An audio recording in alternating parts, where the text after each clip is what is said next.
Hello दोस्तों, नमस्कार। मैं भी एक आप सभी का स्वागत करता हूं आपके अपने इस परिवार में। तो आप सब कैसे हैं? उम्मीद करता हूं आप सब अच्छे होंगे, स्वस्थ होंगे और आप सभी की RRB NTPC 12th level exam 2025 की तैयारी बहुत ही अच्छी तरीके से चली होगी। तो साथियों, जैसा कि आप सभी का पेपर स्टार्ट हो चुका है और 7 अगस्त का तीनों शिफ्टों का पेपर बहुत अच्छी तरीके से कंप्लीट हो चुका है। तो साथ ही जिस तरह से कल के तीनों शिफ्टों में मैथ, रीजनिंग और जीके के सवाल पूछे गए थे, वो बहुत ही अच्छे लेवल के सवाल पूछे गए थे। जो स्टूडेंट अच्छी तरीके से मेहनत करके पेपर देने गए होंगे वो तो अच्छा स्कोर करेंगे, क्योंकि जितने भी सवाल पूछे गए थे मैथ और रीजनिंग, जीके, जीएस के टोटल 100 क्वेश्चन, तो लगभग साथ ही 80% तो पूरा प्रीवियस ईयर का ही सवाल देखने को मिला था। तो सबसे पहले हम बात करेंगे जो साथी मैथ और रीजनिंग के टोटल 60 क्वेश्चन पूछे गए थे। इसमें साथी यदि आपका पूरी तरीके से बेसिक क्लियर होगा और आपने सारे चैप्टर को अच्छी तरीके से पढ़ा होगा, जो अंडर ग्रेजुएट 12th लेवल का पेपर में सिलेबस जारी किया गया था, उसे एक भी सवाल बाहर नहीं पूछे गए थे। लेकिन साथ ही जो जीके जीएस की बात करेंगे, जो 40 क्वेश्चन पूछे गए थे, इसमें से मान के चलिए 10 क्वेश्चन साथ ही करंट अफेयर के जो सवाल पूछे जा रहे हैं वो थोड़े से 2023 और 2024 के डाटा देकर पूछे जा रहे हैं। लेकिन साथ ही आपका 6 महीने का क्लियर होगा। जो मोस्ट एक्सपेक्टेड करंट अफेयर सवाल होते हैं वो आपका यदि तैयार होगा तो आप उसमें भी सही कर सकते हैं। मैंने कल सारे करंट अफेयर के सवाल देखा है। मैंने तो साथ ही जो आर्मी का पेपर चला था ना, उनके लिए सवाल कराया था भाई। यकीन ना हो तो देख लीजिए भाई, आर्मी अग्निवीर 2025 के नाम से प्लेलिस्ट है, वहाँ से क्वेश्चन पूछे गए थे। और आज आप 8 अगस्त है ना, तो एक क्लास हम आपको करंट अफेयर का प्रोवाइड जरूर करेंगे आने वाले शिफ्ट के लिए। तो अच्छी तरीके से वो क्लास देख लेंगे आप लोग। ओके, वैसे पहले हम लोग अति संभावित प्रश्न आज के इस क्लास में डिस्कस करेंगे, जो कि आने वाले शिफ्ट के स्टूडेंट के लिए होने वाला है। टोटल 60 क्वेश्चन आज की इस क्लास में डिस्कस करेंगे। आप सभी टारगेट रखिएगा कम से कम 60 प्रश्न में से 55 क्वेश्चन सही करिएगा। आने वाले शिफ्ट के स्टूडेंट अच्छी तरीके से सारे क्वेश्चन को रट्टा लगा लीजिएगा। ओके, बहुत अच्छी तरीके से क्वेश्चन सेट किया गया है पूरी तरीके से 4 शिफ्टों के आधारित पर। ओके, डेली क्लास सुबह 8 बजे, एक दोपहर में 12:35 पे और एक शाम में 6:35 पे। तो चलिए इस क्लास को स्टार्ट कर लेते हैं। तो लास्ट में अपना स्कोर करिएगा आप लोग। पहला प्रश्न, भारत में विधायी शाखा के भीतर संसद के कितने सदन होते हैं? बताइए, भारत में विधायी शाखा के भीतर संसद के कितने सदन होते हैं? तो याद रखिएगा 2 सदन होते हैं। बी ऑप्शन क्या हो जाएगा? बिल्कुल राइट आंसर हो जाएंगे। ओके, चलिए अगला सवाल कॉल करिएगा। क्वेश्चन नंबर 2 को, किसी भी विधेयक को धन विधेयक घोषित करने का निर्णय कौन लेते हैं? बताइए, किसी भी विधेयक को धन विधेयक घोषित करने का निर्णय कौन लेते हैं? तो साथ ही लोकसभा अध्यक्ष लेते हैं। बी ऑप्शन बिल्कुल राइट आंसर हो जाएंगे। ओके, चलिए अगला सवाल कॉल करिए। क्वेश्चन नंबर 3 को, बाबर ने इब्राहिम लोदी को कब हराया था? बताइए, बाबर ने इब्राहिम लोदी को कब हराया था? तो 1526 के युद्ध में। 1526 का कौन सा युद्ध हुआ था? पानीपत का पहला युद्ध हुआ था। ओके, चलिए अगला सवाल कॉल करिएगा। क्वेश्चन नंबर 4 को, अंग्रेजों से लड़ते हुए रानी लक्ष्मीबाई किस स्थान पर शहीद हुई थी? बताइए, अंग्रेजों से लड़ते हुए रानी लक्ष्मीबाई किस स्थान पर शहीद हो गई थी? तो ग्वालियर में। ऑप्शन सी क्या हो जाएगा? बिल्कुल परफेक्ट आंसर हो जाएंगे। चलिए दोस्त अगला सवाल कॉल करिए। क्वेश्चन नंबर 5 को, श्री गुरु गोविंद सिंह जी ने किस वर्ष में खालसा पंथ की स्थापना की थी? बताइए, गुरु गोविंद सिंह जी ने किस वर्ष में खालसा पंथ की स्थापना की थी? तो याद रखिएगा 1699 में। ऑप्शन यहाँ से आप सभी का बिल्कुल राइट आंसर हो जाएंगे। ओके, चलिए अगला सवाल कॉल करिएगा। क्वेश्चन नंबर 6 को, गांधी जी ने किस अधिनियम के खिलाफ लड़ने और सत्याग्रह शुरू करने का फैसला किया? तो साथी जैसा कि कल के तीनों शिफ्टों में सवाल पूछे गए थे, वैसे तो हम आपका आरआरबी एनटीपीसी क्लास नहीं ले रहे हैं, लेकिन साथी हमने 2025 के नाम से आरआरबी एनटीपीसी एग्जाम 2025 के नाम से एक अलग से प्लेलिस्ट बनाया है। तो साथी यदि आप उनका भी सारे क्वेश्चनों को क्लास को देख लेते हैं तो मेरा वादा है कि साथी उससे भी मतलब बहुत सारे क्वेश्चन मिले हैं। हमने सारे शिफ्टों का एनालिसिस किया है, रियल क्वेश्चन देख लिया है, कैसे सवाल पूछे गए थे। एक बार यकीन ना हो तो साथी जरूर चेक करिएगा सारे क्लास को जो प्लेलिस्ट आपका है। ओके, अभी तुरंत इस क्लास के बाद आप चेक करेंगे। ओके, याद रखिएगा। तो गांधी जी ने किस अधिनियम के खिलाफ लड़ने और सत्याग्रह शुरू करने का फैसला किया था? तो रॉलेट अधिनियम 1919 में। ऑप्शन सी बिल्कुल राइट आंसर हो जाएंगे। चलिए अगला सवाल कॉल करिए, क्वेश्चन नंबर 7 को। वर्ष 1937 में कांग्रेस का अधिवेशन भागों में आयोजित किया गया था, अर्थात पहली बार किसी गांव में? बताइए, वर्ष 1937 में कांग्रेस का अधिवेशन भागों में आयोजित किया गया था, अर्थात पहली बार किस गांव में किया गया था? तो ये फैजपुर में किया गया था। ऑप्शन ए बिल्कुल राइट आंसर हो जाएंगे। चलिए नेक्स्ट अगला सवाल कॉल करिए, क्वेश्चन नंबर 8 को। बॉम्बे डेक्कन में पहला राजस्व समझौता किस वर्ष में लागू हुआ? बताइए, बॉम्बे डेक्कन में पहला राजस्व समझौता किस वर्ष में लागू हुआ? तो 1820 में।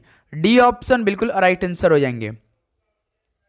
चलिए अगला सवाल कॉल करिए, क्वेश्चन नंबर 9 को। धातु फोटो फिल्मों में इस्तेमाल की जाती है, तो क्या इस्तेमाल की जाती है धातु फोटो फिल्मों में? तो साथ ही याद रखिएगा रजत। बी ऑप्शन बिल्कुल परफेक्ट आंसर हो जाएंगे। साइंस के भी 2-3 सवाल देखने को मिला था कल के शिफ्टों में, आपने देखा होगा। तो देखिए क्वेश्चन नंबर 10, क्लोरीन गैस का उपयोग निम्न में से किसके निर्माण में किया जाता है? बताइए, क्लोरीन गैस का उपयोग किसके निर्माण में किया जाता है? तो ब्लीचिंग पाउडर के निर्माण में। ऑप्शन सी बिल्कुल राइट आंसर हो जाएंगे। चलिए दोस्त अगला सवाल कॉल करिए, क्वेश्चन नंबर 11 को। भारतीय संविधान ने पंचवर्षीय योजना का प्रावधान किस देश से लिया है? बताइए, भारतीय संविधान ने पंचवर्षीय योजना का प्रावधान किस देश से लिया है? तो यूएसएसआर से लिया है। ऑप्शन यहाँ से आप सभी का बिल्कुल राइट आंसर हो जाएंगे। चलिए दोस्त अगला सवाल कॉल करिए, क्वेश्चन नंबर 12 को। एस अगेंस्ट ऑड्स ये किसकी आत्मकथा का शीर्षक है? बताइए, एस अगेंस्ट ऑड्स ये किसकी आत्मकथा का शीर्षक है? तो मेरे दोस्त याद रखिए सानिया मिर्जा की है। डी ऑप्शन बिल्कुल राइट आंसर हो जाएंगे। ओके, चलिए नेक्स्ट अगला सवाल कॉल करिए, क्वेश्चन नंबर 13 को। वेल्थ ऑफ नेशन पुस्तक के लेखक कौन है? बताइए, वेल्थ ऑफ नेशंस पुस्तक के लेखक कौन है? तो मेरे दोस्त याद रखिएगा एडम स्मिथ है। बी ऑप्शन बिल्कुल परफेक्ट आंसर हो जाएंगे। चलिए दोस्त अगला सवाल कॉल करिएगा, क्वेश्चन नंबर 14 को। मृगनयनी महल कहाँ स्थित है? बताइए, मृगनयनी महल कहाँ पर स्थित है? तो मेरे दोस्त ये ग्वालियर में स्थित है। ऑप्शन यहाँ से आप सभी का बिल्कुल राइट आंसर हो जाएंगे। चलिए दोस्त अगला सवाल कॉल करिए, क्वेश्चन नंबर 15 को। भारत का सबसे ऊंचा विजय टावर कौन सा है? बताइए, भारत का सबसे ऊंचा विजय टावर कौन सा है? स्टैच्यू ऑफ यूनिटी कल पूछा था, जो गुजरात में स्थित है। तो भारत का सबसे ऊंचा विजय टावर की बात करते हैं तो फतेह बुर्ज है। बी ऑप्शन बिल्कुल राइट आंसर हो जाएंगे। ओके, चलिए अगला सवाल कॉल करिएगा, क्वेश्चन नंबर 16 को।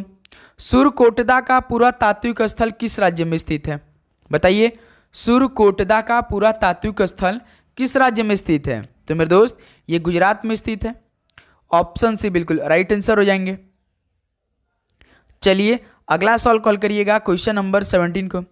किस संविधान संशोधन ने 6 से 14 वर्ष की आयु वर्ग के बच्चों को अनिवार्य शिक्षा प्रदान की? बताइए, तो साथ ही आप सभी को जो संविधान संशोधन, जैसे कि मेन आपका 61वां पढ़ लेना है, 44 नंबर का पढ़ लेना है, 42 नंबर का पढ़ लेना है, 86 नंबर का पढ़ लेना है और साथ ही 101 नंबर का पढ़ लेना है। यहीं से आपके पेपर में सवाल पूछा जाएगा यदि संविधान संशोधन का सवाल आता है तो। ओके, अच्छी तरीके से पढ़ लीजिएगा कि संविधान संशोधन ने 6 से 14 वर्ष की आयु वर्ग के बच्चों को अनिवार्य शिक्षा प्रदान की। तो मेरे दोस्त याद रखिए 86वां संविधान संशोधन ये कब हुआ था? तो 2002 में हुआ था, संविधान संशोधन नंबर 86। चलिए अगला सवाल कॉल करिएगा, क्वेश्चन नंबर 18 को। भारतीय संविधान के किस अनुच्छेद में समान नागरिक संहिता का उल्लेख है? बताइए, भारतीय संविधान के किस अनुच्छेद में समान नागरिक संहिता का उल्लेख किया गया है? तो मेरे दोस्त ये अनुच्छेद 44 में। डी ऑप्शन बिल्कुल राइट आंसर हो जाएंगे। चलिए अगला सवाल कॉल करिएगा, क्वेश्चन नंबर 19 को। आर्टिफिशियल इंटेलिजेंस शब्द किसने गढ़ा था? बताइए, आर्टिफिशियल इंटेलिजेंस शब्द किसने गढ़ा था? तो याद रखिएगा जॉन मैकार्थी ने गढ़ा था। ऑप्शन यहाँ से आप सभी का बिल्कुल परफेक्ट आंसर हो जाएंगे। ओके, चलिए दोस्त अगला सवाल कॉल करिएगा, क्वेश्चन नंबर 20 को। स्थानांतरित खेती का दूसरा नाम क्या है? बताइए, स्थानांतरित खेती का दूसरा नाम। तो भाई याद रखिएगा झूम है। बी ऑप्शन बिल्कुल परफेक्ट आंसर हो जाएंगे। चलिए अगला सॉल्व कॉल करिएगा क्वेश्चन नंबर 21 को। मिल्क मैन ऑफ इंडिया किसे कहा जाता है? तो मिल्क मैन ऑफ इंडिया किसे कहा जाता है? और साथ ही आप सभी स्टेट जो आपका यूनियन टेरिटरी की स्टेट है सबके सीएम याद कर लीजिएगा, क्योंकि सवाल पूछे जा रहे हैं। अब आने वाले शिफ्टों के स्टूडेंट सभी कंट्री की राजधानी और मुद्रा तो जरूर याद कर लीजिएगा, क्योंकि 1 से 2 सवाल जरूर आपके पेपर में 100% आएगा। Okay, milk man of India तो वर्गीज कुरियन को, बी ऑप्शन बिल्कुल परफेक्ट आंसर हो जाएंगे। चलिए अगला सॉल्व कॉल करिएगा क्वेश्चन नंबर 22 को। भारत में दालों का सबसे बड़ा उत्पादक राज्य कौन सा है? भारत में दालों का सबसे बड़ा उत्पादक राज्य कौन सा है? तो मध्य प्रदेश है, डी ऑप्शन बिल्कुल परफेक्ट आंसर हो जाएंगे। चलिए दोस्त अगला सॉल्व कॉल करिए क्वेश्चन नंबर 23 को। भारत में इलायची का सबसे बड़ा उत्पादक राज्य कौन सा है? बताइए, भारत में इलायची का सबसे बड़ा उत्पादक राज्य कौन सा है? तो सर जी केरल है, ऑप्शन सी बिल्कुल राइट आंसर हो जाएंगे। चलिए अगला सॉल्व कॉल करिएगा दोस्त क्वेश्चन नंबर 24 को। पीली नदी के नाम से किस नदी को जाना जाता है? बताइए साथी, पीली नदी के नाम से किस नदी को जाना जाता है? तो याद रखिएगा हवांगहो नदी को। ऑप्शन यहाँ से आप सभी का बिल्कुल परफेक्ट आंसर हो जाएंगे। अगला सॉल्व कॉल करिए दोस्त क्वेश्चन नंबर 25 को। निम्न में से किस भगवान को ऋग्वेद के पुरंदर कहा गया है? बताइए, किस भगवान को ऋग्वेद के पुरंदर कहा गया है? तो किस भगवान को कहा गया है मेरे दोस्त? इंद्र भगवान जी को। ऑप्शन से बिल्कुल परफेक्ट आंसर हो जाएंगे। चलिए अगला सॉल्व कॉल करिएगा क्वेश्चन नंबर 26 को। राष्ट्रीय हथकरघा दिवस किस तिथि को मनाया जाता है? तो साथी राष्ट्रीय हथकरघा दिवस किस तिथि को मनाया जाता है? तो याद रखिएगा 7 अगस्त को, बी ऑप्शन बिल्कुल राइट आंसर हो जाएंगे। चलिए दोस्त नेक्स्ट अगला नंबर कॉल करिए क्वेश्चन नंबर 27 को। वेदों का इनमें से कौन सा अंग जटिल शब्दों के अर्थ एवं व्याख्या के लिए प्रसिद्ध है? कल तो भाई वैदिक सभ्यता से बहुत सवाल पूछे गए थे। वेदों का इनमें से कौन सा अंग जटिल शब्दों के अर्थ एवं व्याख्या के लिए प्रसिद्ध है, फेमस है? तो भाई याद रखिए निरुक्त, डी ऑप्शन बिल्कुल राइट आंसर हो जाएंगे। ओके, चलिए अगला सवाल कॉल करिए क्वेश्चन नंबर 28 को। भारत ने किस पंचवर्षीय योजना के दौरान मिश्रित अर्थव्यवस्था का विकल्प चुना? भारत ने किस पंचवर्षीय योजना के दौरान मिश्रित अर्थव्यवस्था का विकल्प चुना था? तो दूसरी पंचवर्षीय योजना को। ऑप्शन से बिल्कुल राइट आंसर हो जाएंगे। दूसरी पंचवर्षीय योजना का टाइम पीरियड 1956 से लेकर 1961 तक था, याद रखिएगा। चलिए अगला सॉल्व कॉल करिए क्वेश्चन नंबर 29 को। इनमें से कौन सा पाषाण युग के 3 प्रमुख कालों के अंतर्गत नहीं आता है? तो आप जानते हैं पाषाण युग के 3 प्रमुख काल आते हैं। एक तो साथी आपके कौन सा आते हैं? पूरा पाषाण आते हैं, नव पाषाण आते हैं, मध्य पाषाण आते हैं, लेकिन साथ ही ताम्र पाषाण नहीं आते हैं। तो सी ऑप्शन बिल्कुल राइट आंसर हो जाएंगे। ओके, चलिए अगला सॉल्व कॉल करिए क्वेश्चन नंबर 30 को। 2011 की जनगणना के अनुसार भारत में गरीबी रेखा के नीचे का प्रतिशत क्या है? बताइए, 2011 की जनगणना के अनुसार भारत में गरीबी रेखा के नीचे का प्रतिशत कितना है? बताइए साथी। तो 22% है, डी ऑप्शन बिल्कुल राइट आंसर हो जाएंगे। चलिए दोस्त नेक्स्ट अगला नंबर कॉल करिए क्वेश्चन नंबर 31 को। वैदिक ग्रंथों के अनुसार संग्रहित्री का क्या कार्य था? वैदिक ग्रंथों के अनुसार संग्रहित्री का क्या काम था? तो साथ ही याद रखिए कोषाध्यक्ष या खजांची। ऑप्शन ए बिल्कुल राइट आंसर हो जाएंगे। ओके, चलिए नेक्स्ट अगला नंबर कॉल करिए क्वेश्चन नंबर 32 को। लॉटरी रेगुलेशन एक्ट किस वर्ष पारित किया गया था? लॉटरी रेगुलेशन एक्ट किस वर्ष पारित किया गया था? तो मेरे दोस्त याद रखिएगा 1998 में पारित किया गया था। बी ऑप्शन बिल्कुल राइट आंसर हो जाएंगे। ओके, चलिए अगला सवाल कॉल करिए क्वेश्चन नंबर 33 को। अजंता गुफाओं की चित्रकारी क्या दर्शाती है? अजंता गुफाओं की चित्रकारी क्या दर्शाती है? तो जातक कथाएं दर्शाती है। बी ऑप्शन बिल्कुल परफेक्ट आंसर हो जाएंगे। चलिए दोस्त अगला सवाल कॉल करिएगा क्वेश्चन नंबर 34 को। यूनेस्को की विश्व विख्यात रानी की वाव कहाँ पर स्थित है? बताइए साथी, यूनेस्को की विश्व विख्यात रानी की वाव कहाँ पर स्थित है? तो याद रखिए गुजरात में तो है, लेकिन गुजरात में कहाँ पर? पाटन में है मेरे दोस्त। ये आप याद रखिए, कंफ्यूज नहीं होना है। आपको गुजरात वडोदरा भी दे सकता है, याद रखिए ये आपका कहाँ पे स्थित है, गुजरात के पाटन में स्थित है यूनेस्को की विश्वविख्यात रानी की वाव। ऑप्शन ए राइट आंसर हो जाएंगे। चलिए 35 नंबर कॉल करिए। सांची की स्तूप का निर्माण किसने करवाया था? सांची की स्तूप का निर्माण किसने करवाया था? तो मेरे दोस्त अशोक ने करवाया था। डी ऑप्शन बिल्कुल परफेक्ट आंसर हो जाएंगे। चलिए अगला सॉल्व कॉल करिए दोस्त, क्वेश्चन नंबर 36 को। कौन सा देश गेहूं का सबसे बड़ा उत्पादक है? कौन सा देश गेहूं का सबसे बड़ा उत्पादक है? तो साथ ही याद रखिएगा भारत नहीं चीन है। ऑप्शन सी बिल्कुल राइट आंसर हो जाएंगे। ओके चलिए अगला सवाल कॉल करिएगा दोस्त, क्वेश्चन नंबर 37 को। किस राजवंश के शासकों ने अपनी उपलब्धियों को प्रशस्ति के रूप में लिखा? बताइए किस राजवंश के शासकों ने अपनी उपलब्धियों को प्रशस्ति के रूप में लिखा? तो ऐसा करने वाले गुप्त वंश के थे। बी ऑप्शन बिल्कुल राइट आंसर हो जाएंगे। ओके चलिए अगला सवाल कॉल करिए, क्वेश्चन नंबर 38 को। कौन सा भारत का सबसे पुराना नाभिकीय अनुसंधान रिएक्टर है? तो भारत का सबसे पुराना नाभिकीय अनुसंधान रिएक्टर कौन सा है?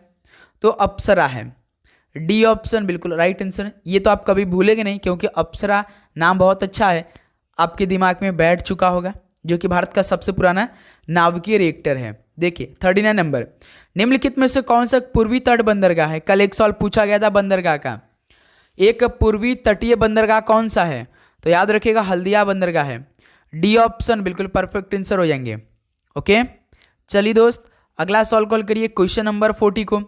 चीनी यात्री वेनसांग किसके शासनकाल में भारत आया? चीनी यात्री वेनसांग किसके शासनकाल में भारत आया था? तो भाई याद रखिएगा हर्षवर्धन के शासनकाल में। ऑप्शन सी बिल्कुल राइट आंसर हो जाएंगे। ओके चलिए नेक्स्ट अगला नंबर कॉल करिए, क्वेश्चन नंबर 41 को। तंजौर चित्रकला शैली का उद्भव किस राजवंश के शासनकाल में हुआ था? तंजौर चित्रकला शैली का उद्भव किस राजवंश के शासनकाल में हुआ था? तो मेरे दोस्त याद रखिएगा चोल। ऑप्शन बी बिल्कुल परफेक्ट आंसर हो जाएंगे, चोल राजवंश के शासनकाल में हुआ था। ओके नेक्स्ट अगला नंबर कॉल करिएगा, क्वेश्चन नंबर 42 को। प्रधानमंत्री जनधन योजना कब शुरू की गई थी? प्रधानमंत्री जनधन योजना कब स्टार्ट की गई थी? तो मेरे दोस्त 28 अगस्त 2014 को। ऑप्शन ए बिल्कुल राइट आंसर हो जाएंगे।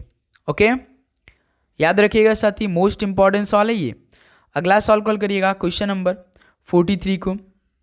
निम्नलिखित में से किस मंदिर का निर्माण पल्लव वंश के शासकों द्वारा कराया गया था? बताइए किस मंदिर का निर्माण पल्लव वंश के शासकों द्वारा कराया गया था? तो मेरे दोस्त कांचीपुरम कैलाशनाथ मंदिर को। ऑप्शन ए बिल्कुल राइट आंसर हो जाएंगे।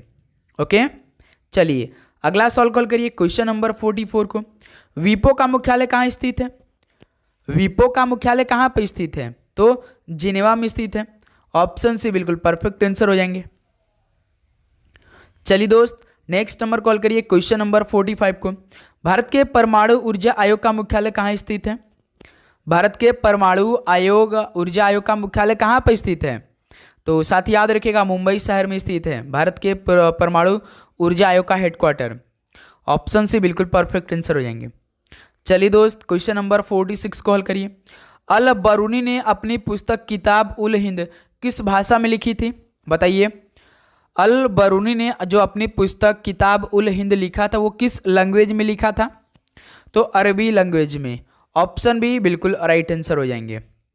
ओके चलिए नेक्स्ट अगला नंबर कॉल करिए, क्वेश्चन नंबर 47 को। तिरुमल राय मध्यकाल में भारत के इनमें से किस राजवंश के संस्थापक थे? बताइए तिरुमल राय मध्यकाल में भारत के इनमें से किस राजवंश के संस्थापक थे? तो अराबिडू के थे। डी ऑप्शन बिल्कुल परफेक्ट आंसर हो जाएंगे। चलिए दोस्त नेक्स्ट अगला नंबर कॉल करिए, क्वेश्चन नंबर 48 को। पिंडर नदी इनमें से किस स्थान पर अलकनंदा से मिलती है? बताइए साथी पिंडर नदी किस स्थान पर जो आपका अलकनंदा से मिलती है? तो साथी याद है कर्णप्रयाग में। ऑप्शन सी कर्णप्रयाग बिल्कुल राइट आंसर हो जाएंगे। ओके चलिए नेक्स्ट अगला नंबर कॉल करिए, क्वेश्चन नंबर 49 को। आदि ग्रंथ किस समुदाय का धार्मिक ग्रंथ है? आदि ग्रंथ किस समुदाय का धार्मिक ग्रंथ है? तो मेरे दोस्त याद रखिएगा सिख धर्म का। डी ऑप्शन बिल्कुल परफेक्ट आंसर हो जाएंगे। ओके चलिए अगला सवाल कॉल करिएगा दोस्त, क्वेश्चन नंबर 50 को। कौन सी दक्षिण नदी घाटी क्षेत्रफल की दृष्टि से सबसे बड़ी है? बताइए कौन सी दक्षिण नदी घाटी क्षेत्रफल की दृष्टि से सबसे बड़ी है? तो साथ ही याद रखिएगा महानदी है। बी ऑप्शन बिल्कुल परफेक्ट आंसर हो जाएंगे। चलिए नेक्स्ट अगला नंबर कॉल करिए क्वेश्चन नंबर 51 को। भारत के किस शहर में हाथी महोत्सव मनाया जाता है? तो साथी भारत के किस शहर में हाथी महोत्सव मनाया जाता है? तो साथी जो इसके बाद आपकी जो क्लास आएगी इसमें मोस्ट इंपॉर्टेंट क्वेश्चन भी ऐड होने वाले हैं। करंट अफेयर के साथ साथ कुछ ऐसे सवाल आपको मिलेंगे जो आपके पेपर में बनने वाले हैं, तो अच्छी तरीके से नोटिफिकेशन को ऑन कर लीजिएगा आप लोग। ओके, तो भारत के किस शहर में हाथी महोत्सव मनाया जाता है? तो साथी जयपुर में। डी ऑप्शन राइट आंसर हो जाएंगे। चलिए क्वेश्चन नंबर 52 को हल करिए। सुमंग लीला उत्सव किस राज्य से संबंधित है? सुमंग लीला उत्सव किस राज्य से संबंधित है? तो साथी याद रखिएगा मणिपुर से। ऑप्शन है बिल्कुल परफेक्ट आंसर हो जाएंगे। ओके, चलिए अगला सवाल कॉल करिए क्वेश्चन नंबर 53 को। हुड़किया बॉल किस राज्य का एक प्रसिद्ध प्रचलित नृत्य रूप है? हुड़किया बॉल किस राज्य का एक प्रचलित नृत्य रूप है? तो साथी याद रखिएगा ये आपका यूके का यानी उत्तराखंड का। ऑप्शन से बिल्कुल राइट आंसर हो जाएंगे। चलिए अगला सवाल कॉल करिए क्वेश्चन नंबर 54 को। पाइका नृत्य इनमें से किस राज्य से संबंधित है? पाइका नृत्य किस राज्य से संबंधित है? तो मेरे दोस्त याद रखिए ये झारखंड से संबंधित है। ऑप्शन है बिल्कुल परफेक्ट आंसर हो जाएंगे। चलिए अगला सवाल कॉल करिए क्वेश्चन नंबर 55 को। उस्ताद अमजद अली खान किस वाद्य यंत्र के वादक हैं? उस्ताद अमजद अली खान किस वाद्य यंत्र के वादक हैं? तो साथी याद रखिएगा सरोद के हैं। बी ऑप्शन बिल्कुल परफेक्ट आंसर हो जाएंगे। चलिए दोस्त नेक्स्ट अगला नंबर कॉल करिए क्वेश्चन नंबर 56 को। पन्ना राष्ट्रीय उद्यान किस राज्य में है? बताइए साथी पन्ना राष्ट्रीय उद्यान किस राज्य में है? तो साथी याद रखिएगा मध्य प्रदेश में है। बी ऑप्शन बिल्कुल परफेक्ट आंसर हो जाएंगे। चलिए अगला सवाल कॉल करिएगा क्वेश्चन नंबर 57 को। टिहरी बांध किस नदी पर बना है? टिहरी बांध किस नदी पर बना है? तो साथी याद रखिएगा भागीरथी नदी पर। डी ऑप्शन बिल्कुल राइट आंसर हो जाएंगे। ओके, अगला सवाल कॉल करिए दोस्त क्वेश्चन नंबर 58 को। हिमालय की तीसरी सबसे ऊंची चोटी कौन सी है? भाई साहब आपको हिमालय की तीसरी सबसे ऊंची चोटी बताना है। तो माउंट कंचनजंगा है। ऑप्शन बी राइट आंसर हो जाएंगे। ओके, चलिए अगला सवाल कॉल करिए क्वेश्चन नंबर 59 को। माउंट गार्डविन ऑस्टिन को केटू पर्वत के नाम से भी जाना जाता है, उसकी ऊंचाई कितनी है? बताइए। तो आप जानते हैं माउंट जो गॉडविन ऑस्टिन है इसको केटू पर्वत के नाम से भी जानते हैं, तो उसकी ऊंचाई मीटर में कितनी है? तो साथ ही याद रखिए 8611 मीटर है। ऑप्शन ए राइट आंसर हो जाएंगे। चलिए दोस्त लास्ट क्वेश्चन बताएंगे अति संभावित सेशन का। लाहौर में बादशाही मस्जिद का निर्माण किसने करवाया था? लाहौर में बादशाही मस्जिद का निर्माण किसने करवाया था? तो औरंगजेब ने करवाया था। डी ऑप्शन राइट आंसर हो जाएंगे। तो साथी फाइनली 60 क्वेश्चन कंप्लीट हो चुका है। आप बताइए साथी कि आप सभी का इन 60 क्वेश्चन में से आपके अनुसार कितना स्कोर रहा? उम्मीद करूँगा दोस्त आपको हर एक क्वेश्चन बहुत अच्छी तरीके से समझ में आए होंगे और आपने पूरी तरीके से अच्छी तरीके से हर एक क्वेश्चन को तैयार कर लिया होगा। तो चलिए इस क्लास को यहीं पर समाप्त करते हैं। तो देखते हैं आज के दूसरे और तीसरे शिफ्ट में कैसे किस लेवल के सवाल पूछे गए थे, इसके अकॉर्डिंग आपको शाम में क्लास मिलेगी। तो आप लोग नोटिफिकेशन को ऑन करिएगा मेरे दोस्त और अपना रिवीजन करते रहिए। और प्लेलिस्ट जो हमने आरआरबी एनटीपीसी एग्जाम 2025 के नाम से बनाया है उसको एक बार जरूर चेक करिएगा। सारे फटाफट लगभग 2x स्पीड करके क्लास को देख लीजिए मेरे दोस्त। ओके, रिक्वेस्ट करें आप सभी से यदि आपका आने वाले शिफ्ट में एग्जाम बाकी है तो चलिए इस क्लास को समाप्त करते हैं। मिलते हैं साथ ही नेक्स्ट सेशन में। आप सभी को एग्जाम के लिए बेस्ट ऑफ लक। पढ़ाई करते रहिए। सभी को जय हिंद, जय भारत। आपका दिन मंगलमय हो।